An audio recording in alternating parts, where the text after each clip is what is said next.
A little background: before they were making movies here or anywhere else, Leland Stanford, which was one of the big four that built the Transcontinental Railroad, had a bet as to whether horses, when they ran, had all 4 feet off the ground at the same time. And he hired a photographer, Edward Meyerabridge, to prove his point.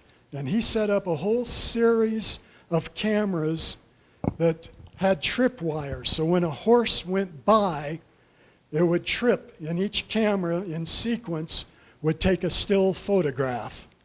And from that, when they put them together, there's a little thing called a zoetrope that was sort of an early version of motion pictures.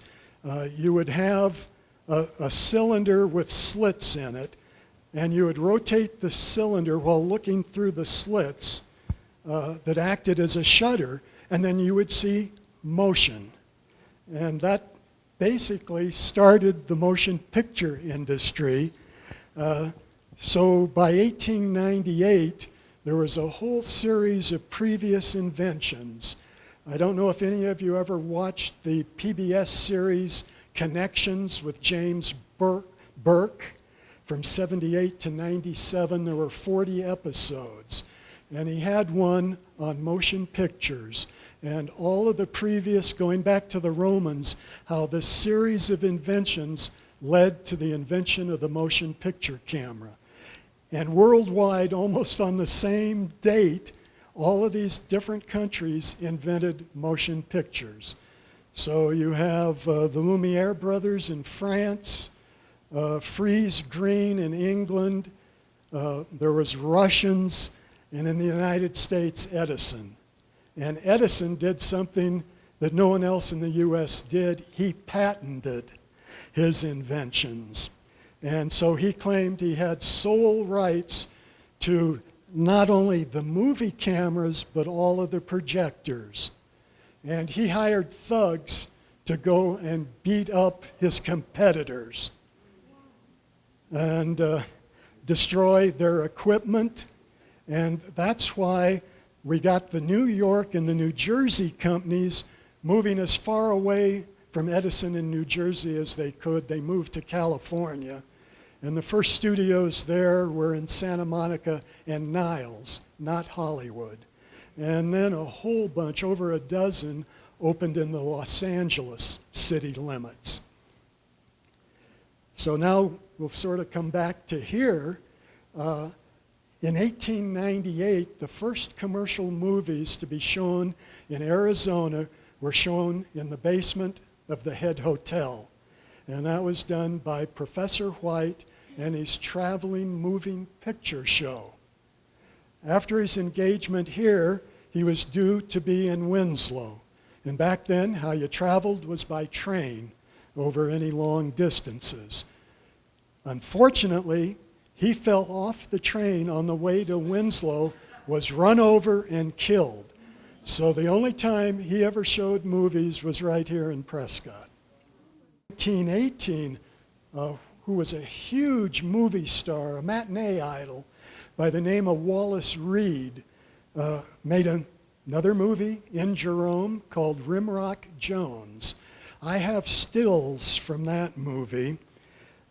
Again, it was about strikes by the miners in the copper industry in Jerome, and has some scenes on the Prescott National Forest looking down canyon into Jerome there from where the viewpoint is, if you know that turnout.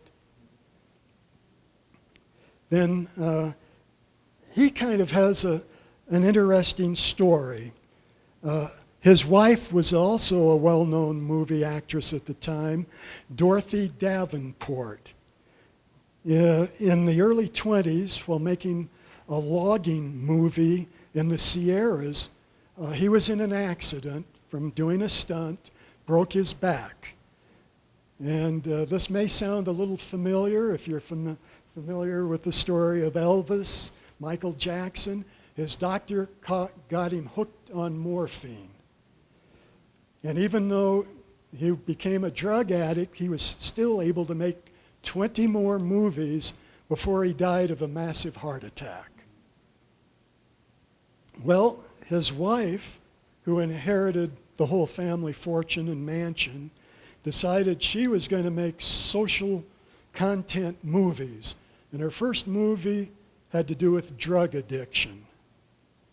The second movie had to do with prostitution.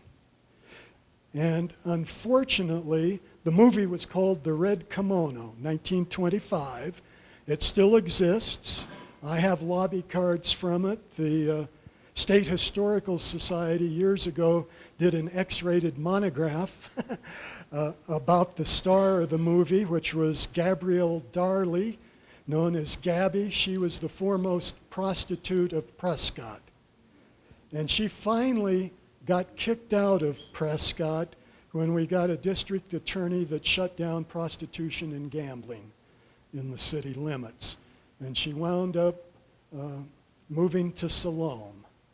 And she married for a fifth time, and I should say she murdered all of her husbands, including this fifth one. She liked to use rat poison, arsenic. So Dorothy, in the movie, used her real name, and she sued over it and won in what at the time was the trial of the century. And covering that trial was a woman that she was able to get in and to cover it for the Los Angeles Examiner because she was the daughter of an LA judge. So she basically had exclusive rights to the trial. You may recognize her name, Adela Rogers St. John's. And she wound up writing scenarios for Tom Mix movies made here later in the 20s. The whole industry I look at as being very incestuous. Everybody was marrying everybody else several times. They were all in each other's productions, even though they had divorced or had had arguments. And so in Siloam, she completely bankrupted Dorothy, and she was known, I don't know if you've driven through Siloam, it's mighty small, but she had moved in with her fifth husband and was running the gas station, what we now call convenience store, and then those building right behind it, it's on the same side but east of the, the Schiffler Hotel there. And behind the building, you'll see this other building that has a whole lot of doors in it. Well, those were the cribs. And she had a deal with the sheriff out of Wickenburg that would notify her anytime before a raid. She also had slot machines there. So she was draped in diamonds that she was able to get from her lawsuit.